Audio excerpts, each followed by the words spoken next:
Welcome back to another episode of Rich Doc Poor Doc. Today we have Chris and Linda Tighe from Pacific Rim Property Management. How are you guys doing? Doing great. How are you? We're doing good. Thank you. How are you guys? Well, we really wanted to have you two on because you're property managers for a number of our properties. And we know a lot of our listeners are newly getting into real estate. They're searching for property managers and they're really wondering, like, what makes a good property manager? What should I be looking for? What kind of questions should I be interviewing the property managers about? And so we were hoping you guys would help our listeners realize what a good property manager is and then also tell us a little bit about your story as well. Yeah, and before we do that, I'd love to kind of learn more about you guys. If you got to give us a brief background leading up to starting Pacific Rim, that would be great. Yeah, so Linda and I are both retired military. I did 23 years, Linda did 24 years. Managing properties definitely was not in our background. Real estate was for Linda. She's a real estate agent. And I would say back when I went to Afghanistan back in 2009, I went out there to do a special mission, but when I got out there, they said, well, thanks for coming, but your site is not built yet. You have to build your site. And I had no idea about anything about construction or anything like that. So I learned a lot, So I took a dirt field and turned it into an operations center where we flew operations out of after a few months of construction. And after that, my job was to maintain the facilities, and I actually enjoyed it. Understanding what needed to be done, what needed to be maintained, kind of developing that eye of like what to look for before something big happens. And then when I came back, I took that collateral duty, is what we call it in the military, and I took that and I got a civilian job doing that. So we moved to East. I was managing 9 buildings. 7 of them were in Massachusetts, 2 of them were in the Dominican Republic. And I learned a lot more. I learned a lot about the difference between capital expenditures and regular maintenance. I learned about developing a budget for maintenance. I learned about developing a system to get maintenance requests come in and developing customer service around that. And so it kind of developed over time. We weren't really looking to develop a property management company because property management really is not sexy, But we both had this desire to just have a company and to develop something. And we're kind of looking at different areas of what to get into. And we were really exploring one other area that was completely not real estate related. But we all came back to just like, what skills do we already have? And how can we build on those skills? And how can we develop a business around that? And then that's when KCOA came in. It was kind of like a God thing. KCOA out of the blue said, hey, you interested in starting a property management company in Seattle? I'm like, actually, I have. So that's how we got started. And here we are today. And what are the different roles that each of you do within the company? Because we are always curious when we see a husband-wife team and how you split the work and how you manage working together. Yeah, Linda, go ahead. So I'm the boss. No. I'm the office manager. So a lot of times I'm seeing a lot of the information coming through before Chris sees it because he's on the road a lot too. But I'm kind of just managing all of the influx of maintenance requests that come in, the applications that come in, all the leads that come in. So, and we do have a staff, and Chris can talk more about the staff and team that we have.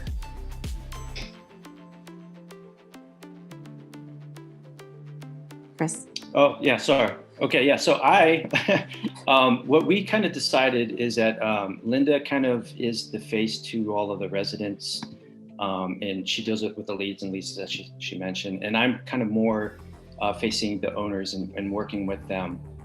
So that's how we kind of draw that line, and she's really good at when I cross over into her lane, she kicks me out pretty quickly.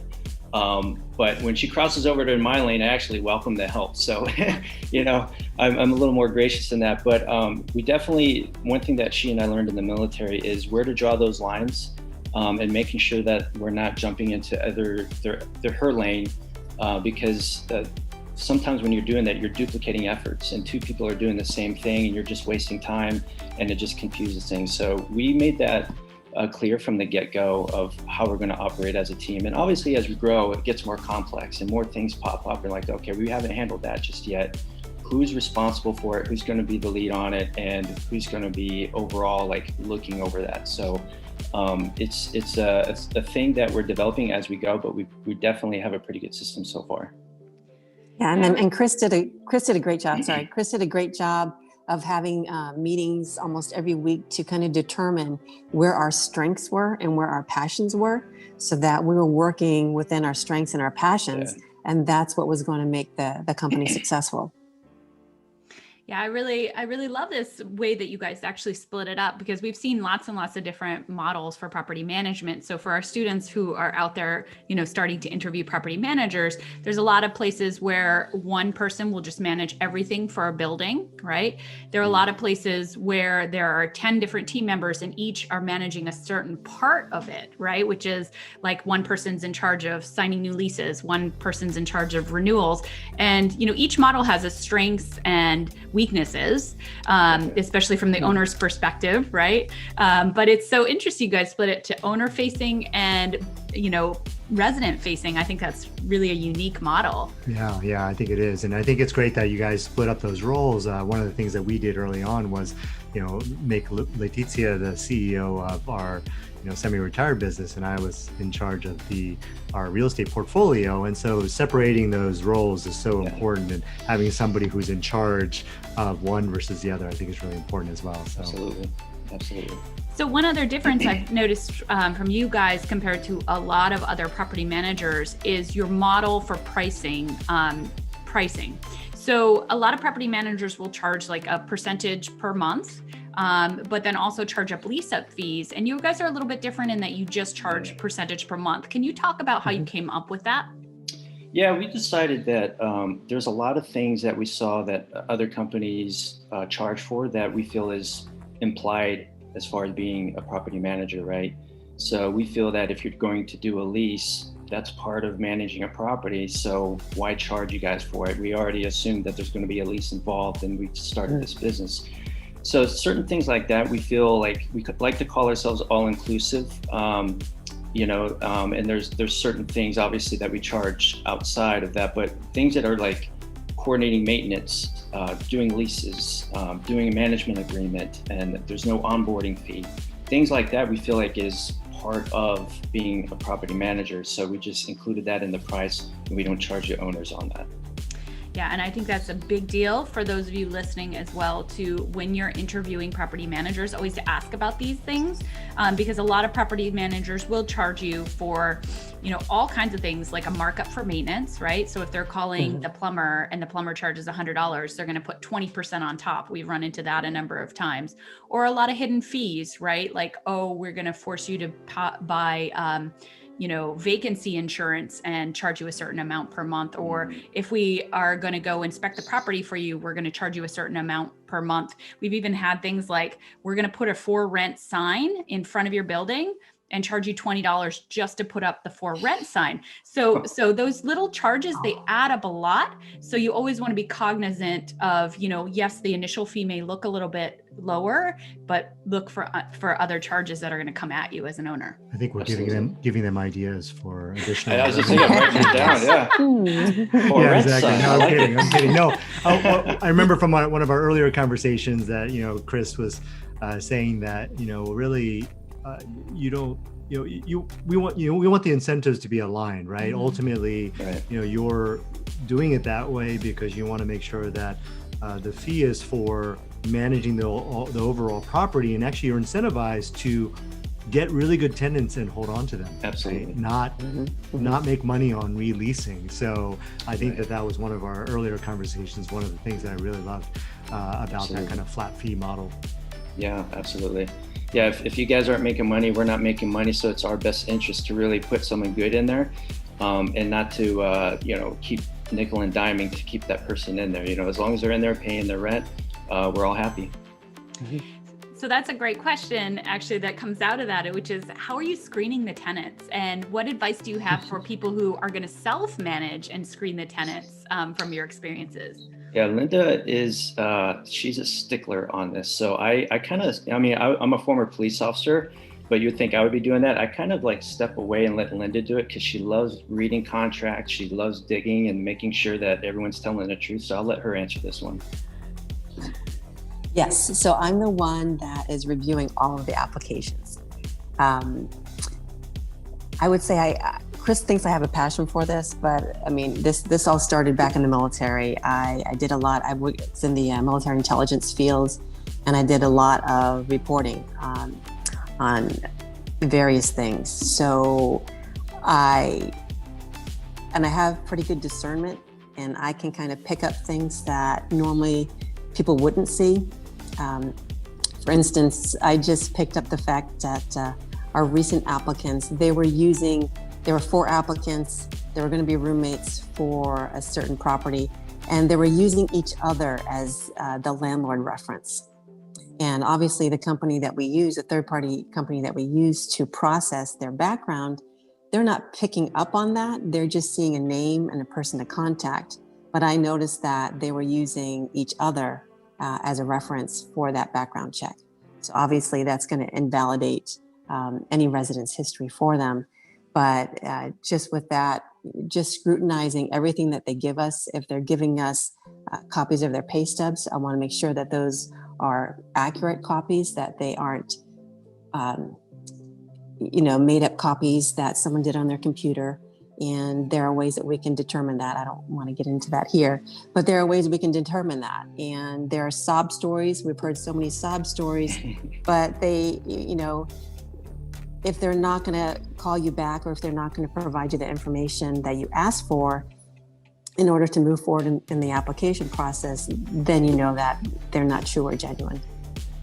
And we kind of use that too. Linda and I will discuss this as we're eating dinner or whatever, and she'll bring up a scenario and like, yeah, they're not providing their information, or they're just complaining about this or whatever, and there's just a lot of question marks.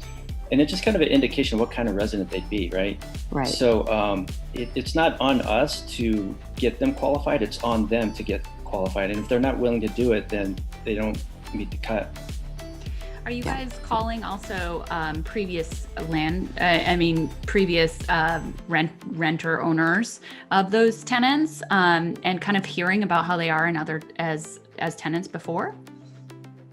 Yes. So the third company we use, they do call those references. And if they're not able to get through, they'll let us know that. And that's one of the criteria we have on our website is we do need to verify residence history. And living with your parents the last 2 years is not residence history to me, So that's one of the criteria that we have to make sure you have residence history. If you've been living with your parents for 2 years, we might be able to make an exception for you, but you have to meet all the other criteria. Wow. And can you talk a little bit about COVID and what that's done to property management? I know, ultimately, and this question really is not just about COVID, right? It's just about anything that happens in the future that changes the environment, right?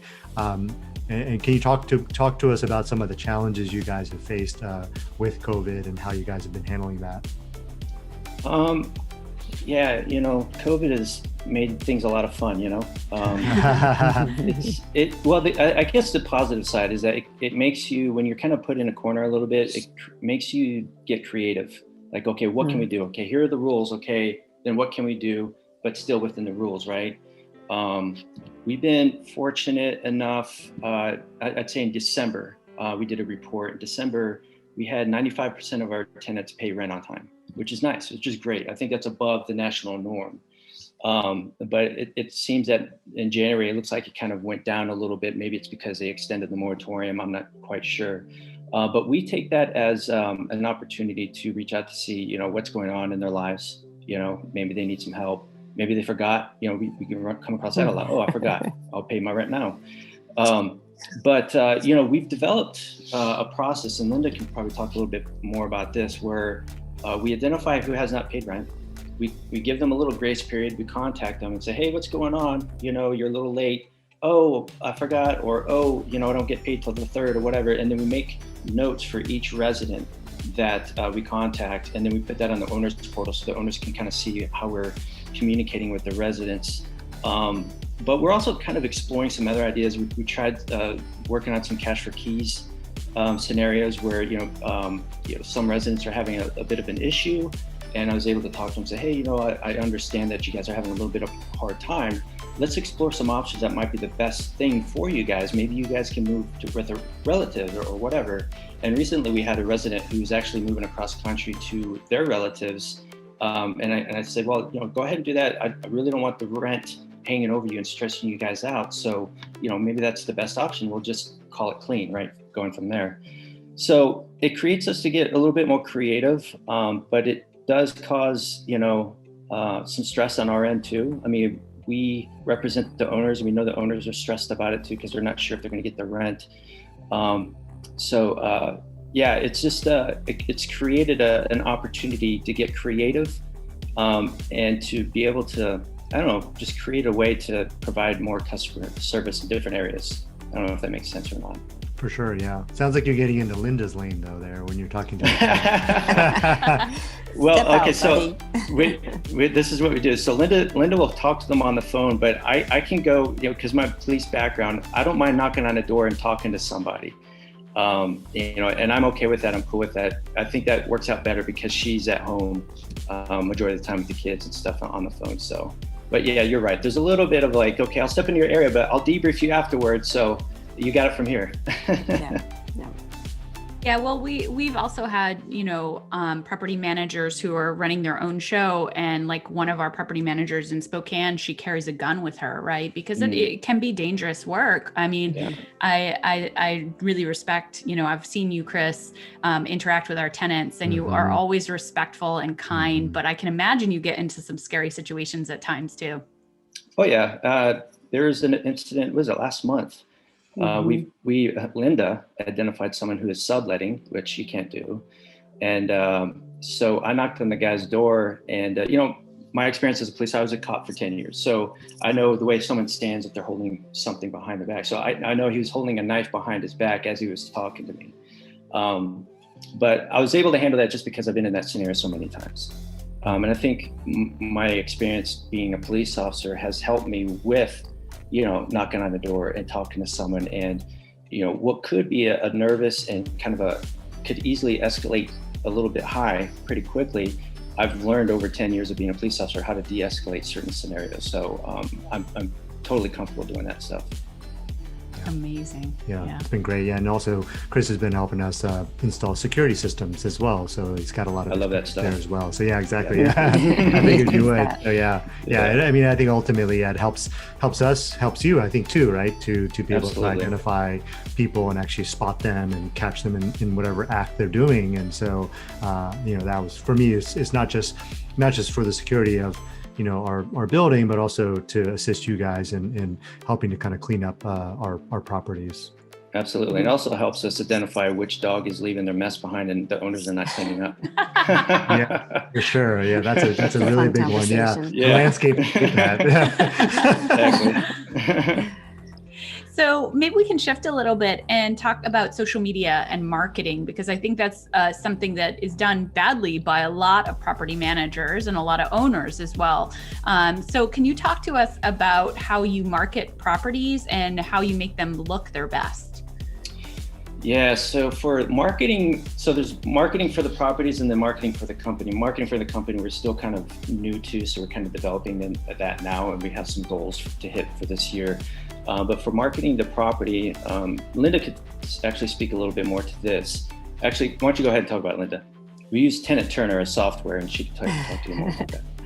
Yes. So before we were kind of just using, obviously we can put it on Zillow through the software that we use. We could put it on Zillow, and then Zillow was wonderful enough to say, hey, we're going to stop doing all this free stuff. You guys have to pay us for it now. So we wanted a way where we could incorporate all these leads from these various sites, including the paid Zillow site that we have to do now, but incorporate them all into one so that we could see all the leads at once, and then we could automate it so that whenever a lead came in, they would automatically get information about our property.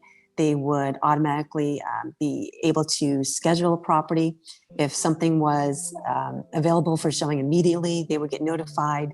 If a listing came off the market, everyone that applied or inquired about that property would get notified at the same time. So it just cut down a lot of the background, all the work we were doing. But at the same time, that all information that we put in Tenant Turn, it goes out to all the syndicated sites. And then we have a marketing person on our team that adds to that, and she puts flyers for each property on our Facebook page so that we can share that to the various groups that we're part of. Yeah, and also I've seen some of your videos, your walkthrough videos that you post on, let's say, Instagram or those types of different outlets. Have you kind of noticed, has it generated any leads for you guys?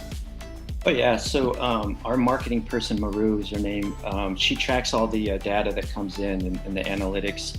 And at first, Linda and I were not video people, we're just like, serious straight-faced people, but I did a couple of videos and Maru says, hey, the videos are getting more hits on Facebook than anything else, so you need to start doing them.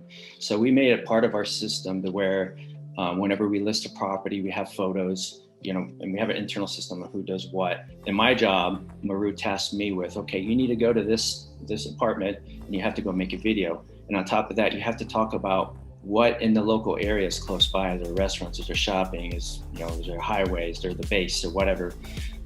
So there's certain things that she wants me to hit in that video. So that way when people listen to it, they're like, oh, wow, that's exactly where I want to be. And we had a young lady in Korea in the Army.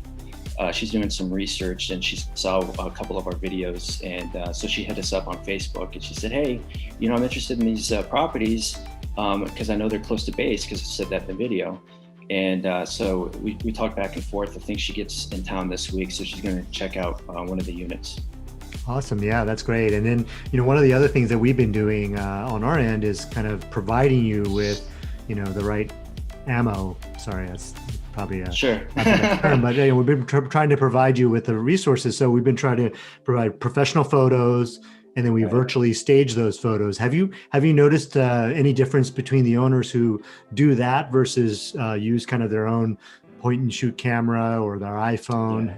Have you noticed a difference? Absolutely. We noticed there was a couple of them where they were on the market for a little while, and then we got professional photos and virtual staging done, and within a couple of weeks they were taken. So we took that as good feedback and an opportunity to provide some service on our end. So we are exploring and kind of experimenting on our end what it would take to actually provide that service for our clients, and so that we could say, hey, if you guys want us to market it, we could do it this way. It'd be an added fee, of course, because there's a cost on our end, just because we know the value of it, and it does get the units moving pretty quickly. Yeah, that sounds great. That would be a great added value for sure, and it'd be a great way for you guys to, supplement the income in a way that's not, it's totally outside of like property management. It's not like putting up a sign for rent sign, for us, but it's an added service that I think is really a really great potential moneymaker for you guys, and it would also benefit the owners as well. So I love that. Absolutely. Idea. Absolutely. So one other thing I wanted to talk to you guys about is I really think one of your strengths is the ties to the military and getting military renters in for us. And so for people out there who are thinking, should I be approaching a base and putting, making my property known to them as an option for their workers, how would you suggest approaching that? And who should they be talking to? And are there any specific rules they should know about? Linda could probably talk a little bit more about the rules. I'll talk about the, so for the military specifically, there's certain websites on base, and there's like a homes.mil account that you can get to advertise your housing. We found that we really don't get many leads from those websites. Majority, if not all, of our military leads do come through Zillow or a site like that. So we kind of focus on that. And it's just a location really that draws the military. How close are you to base, right? And then as far as the other part of the question, I think Linda could probably address that a little bit more as far as how that works with the military. Okay. All I know is that there's a housing authority on every base, and you just have to reach out. Obviously, if you're a civilian, you can't go on base and contact them. So you'd have to contact them by phone, just find out who the housing authority is on each base and speak with a representative there and see what you can do to, advertise your property for that base somewhere. If they have a community bulletin or something like that. The other thing is, I'm sorry, go ahead. That's easy for us because Chris and I can, we're retired. We can get on the base at any time. We can access websites for free for the military and get some leads that way. And I would say if someone is, obviously, if you have a rental property in this area, you need to call us first. But if you're outside and you're close to a military base and you're looking to rent, calling the housing authority would be good. But the questions you would want to ask is, how's the vacancy on base? How's the on-base housing? Is it full? Is there a long waiting list? What's the inventory like outside of base? Is there good quality housing for military families off base? And then ask about the barracks situation too, depending, like if you have, like we got a couple of apartment buildings that we manage right off base over at JBLM. We found out that there is a barracks building that is getting vacated so they can do some renovations. So everyone in that building, all the soldiers in that building had to go find a place to live. We're all single sailor soldiers. So we just saw an influx of soldiers coming and checking out our places. And just knowing that intel of being able to target these soldiers and say, hey, you know what, this is the demographic that we really want to serve, because this is, Linda, in our passion. Is to serve the military people. So being able to know that information and to provide something for them.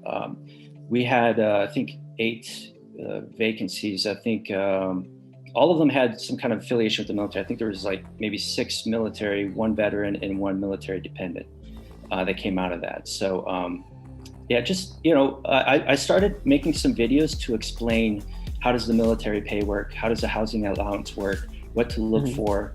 And then some things that Linda and I have been able to do to help out some of the soldiers who have no idea about the paperwork that they need to do to get the housing allowance. So I made a video the other day. Maru's processing it right now. It's going to go up on YouTube by the end of the week, just to educate everyone how the military works and how you guys can work with them. Amazing. Oh, that'd be great. Yeah. I mean, I know a lot of our, or not, I wouldn't say a lot, but there are a number of our students who have military backgrounds too, right? Mm-hmm. So I think this is a great potential niche for them, especially if they're self-managing, because they know, like you said, they have some of that intel, they understand how it works. So it'd be very easy for them to kind of to jump right into this niche and identify markets that are close to these military bases, just like our properties are right now. Right. And it also has a contribution aspect that you're taking. Oftentimes our students are taking properties that are run down and fixing them up and making them great housing. Yep. And now they can provide to their fellow soldier, who's serviced the country, and contribute in that way. It's a big deal, I think. Mm-hmm. Absolutely. Yeah, for sure. Amazing. So what about, a number of our students are thinking about self-managing. And so, and obviously I understand you guys are property managers, but for advising, like if you were to kind of advise somebody who's self-managing, like what would be some of the tips you would have for them, if they're kind of venturing into this on their own? I wrote down a couple of tips here. First of all, it's not easy. It's not easy work. Your tenants only call you when they're complaining or that there's a problem. They're not going to call you and say, "Hey, I'm having a great day. Just wanted to let you know." So that's one thing. But I'll speak kind of on the maintenance side, and then maybe Linda, if you want to talk a little bit on the leases and the criteria and stuff. Mm-hmm. But I would say on the maintenance side, don't use big commercial vendors. Like the plumbers. If you see a commercial on the TV, I kind of stay away from them because they have to pay for that commercial somehow, and that's through their customers, right? So we don't really use those big commercials. In fact, we don't at all. We've been able to network and find some good contractors to use on various things. Make sure you take time to vet them, see some of their work. Maybe talk to some of the people that have used them in the past. The good private Facebook groups are good for that. And then be clear on what a maintenance emergency is. Know what an emergency is and know what is not an emergency. That because you don't want your customer or your tenant's emergency to be your emergency when it's really not an emergency. If it can wait till Monday or wait till when you have time blocked to work on your property, you can wait till then. Obviously, if there's a flood, there's a fire, there's a power outage, those are all emergency that need to be addressed right away. But if there's a carpet pulling up, that's not an emergency. You don't have to handle that over the weekend. And let's see here. And then the other thing is just think about contingency plans. If something were to happen, you should know right away who you're going to call. If you don't know that, you're going to stress out big time. And then it's going to ruin your night. It's going to ruin your weekend. You're going to lose sleep. But if you know, like, okay, if I have this, who am I going to call? And are they good? Are they going to be able to respond within a day? Or are they going to say, hey, I'm not available till next week? Know who you're going to call in the event of an emergency and know the response time. Awesome. And Linda can talk a little bit on the leases and the rental criteria too. Before you do that, can I ask about hiring and firing people? Like, are you finding that you're having to do that a lot? So like when you were talking about maintenance, and you of course you do all your reference checks and all that, check the quality of the work, but are you finding that still, despite that, you're still having to kind of let people go and replace them with new people? Is that part of a lot of what you're doing? We've been pretty fortunate. I think at the beginning we had to let some people go because we have certain standards. We use a software called Property Mail for our maintenance, right? So when we use a vendor, we assign them a work order. And our criteria is, okay, we want you to provide a before picture and an after picture, especially the ones we use all the time. If there's like, let's say an electrician we use maybe once every 6 months, they're probably not going to remember to do that before and after photo, and that's okay. But we're talking about the ones who we're using regularly. If they don't provide that before and after, we kind of give them warnings, and then we're like, okay, look, next time I'm not going to pay you unless I get that before and after photo, because how do I know you did the work? I'm not going to drive down there every single week to look at it, right? So you have to set those standards. If they're not showing up and not letting you know, if they're not communicating well, we had to let go of a landscaper, in fact, for one of your properties, because he just was not communicating, and he wasn't sending his invoices either when he did do the work. So I told him to say, look, I understand you're probably busy, but I think we need to part ways here because we need to have a certain standard. I don't want the owner getting on me because you're not doing your job. I need someone to do their job and to be able to trust that person. So, but as time goes on, we've found a good group of people that we've been working with, and it's working well so far. I think we're gonna run into it again when we grow into other areas. We're gonna have to develop those new relationships. We're gonna go through that pain again, but it's expected, and that's part of the game. Awesome advice. Linda, what about on the leasing side of things? Yeah. So on the leasing side, I would definitely suggest that if you're going to show your property, you always ask for a photo ID. It's your property, so you are absolutely within your rights to ask for a photo ID. And then just as far as getting the applications, I would never accept a third-party screening report handed to you. There are, people can do their own research. There are companies out there where the person can request their background and a credit check be done, and then you get a copy emailed to you so that they can't retouch it, they can't format it, in a way that will benefit them. So just one of those things to think about. Don't let anyone give you, hand you a copy of a credit report. And then as far as collecting information from them, again, it's your property. You want to make sure that they meet your guidelines. You want to make sure that they earn enough money. You want to make sure that the income that they're showing you is going to be consistent income. And obviously in Washington, probably in a lot of other states too, but in Washington, you cannot discriminate based on income. So if they're using Section 8 as part of their income, you can't discriminate against that, and you still have to accept their application, but it does still mean that they have to meet your criteria. So if they're on a Section 8 income and your minimum criteria is that they have a credit score of 600, say, and they have a credit score of 400, they don't meet your criteria, thus you don't lease to them. So just one of those things to keep in mind. Wow. And if I can add to that, as far as the criteria goes, I would suggest, kind of on the legal side, is to write out your criteria for rentals. and just have that provided to everybody. So that way, if everyone comes back and says, oh, you're discriminating, well, here's my criteria. And I give this to everybody. So know what your criteria is and do some research on that. And as far as leases go, we recommend, we're part of the Rental Housing Association of Washington, and we know that they review their leases every year. And whenever a law changes, they review it again and it makes modifications, so it's within the law. So we just use those leases. So I would recommend that you would, your students would just find an association like that and see what kind of leases that they have and just use them. Awesome. That's a great tip. Yeah. Well, that's great. Well, good. Well, so we're kind of at that segment of the show where we ask the same questions to every guest that we have. The first question is, what is your definition of rich?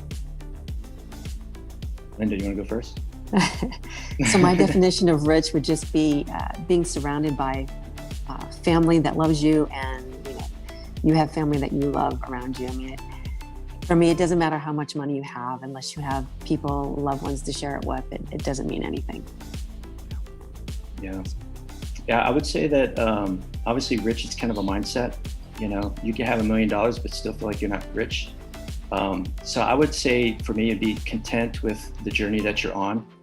You can still be pursuing more, but still content with the journey that you're on. Being content doesn't mean you're settling, but being content, like, yeah, I'm happy with where I'm going. I'm progressing, and I can see the vision, and I'm going towards that. I think for me, having a rich life is just understanding what your vision is, having the mindset that, one day you will achieve it, and enjoying the journey as you go.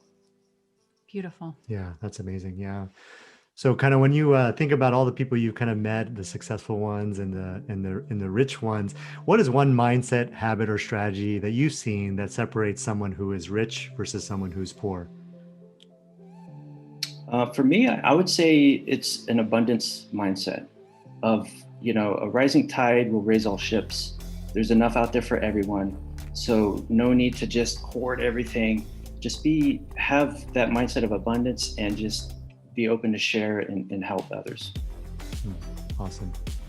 And I would think discernment.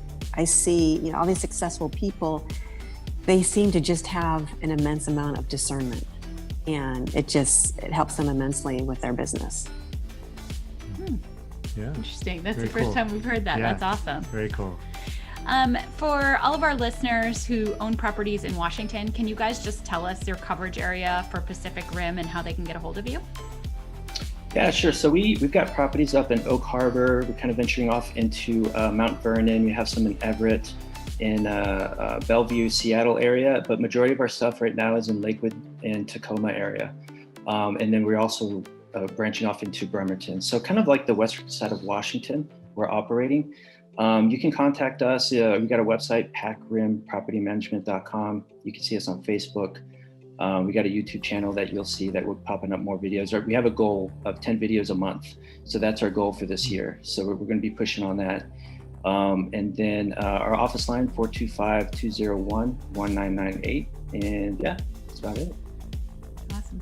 Well, thank you guys both for your time today and for all those pearls. Thanks for having us. Yeah, so much to learn about property management. And I think people will walk away with a lot more knowledge about what they want to do if they want to self-manage, or what they want to do if they're looking for a good property manager. So we really appreciate it. Or if they're looking to focus on military housing, right? So or supporting the military that are living off base. Yeah. So. Absolutely. Yeah, great. It's our pleasure. Thank you so much for having us. Thank you. Thank you so much.